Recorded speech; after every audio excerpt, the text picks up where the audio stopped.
आपा चाचा के दुअरवा बाजेला बड़हन भजनवा हो।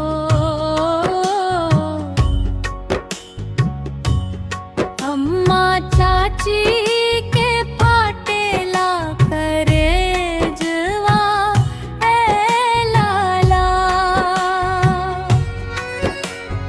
घूमी घूमी फिरी पूछेला गाँव के लोगवा हो। घूमी घूमी फिरी पूछेला गाँव के लोगवा हो। कितना तिहनी दहेजवा ए लाला। कितना जीती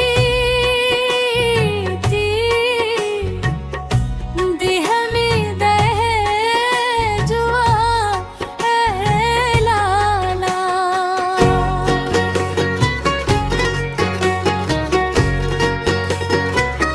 सोना दिहनी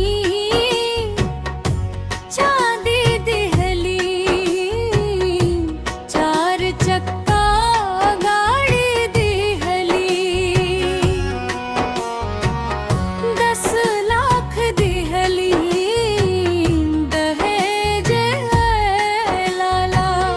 10 लाख दिहली दहेज है लाला। इतना तली है ले समधी ततलख से।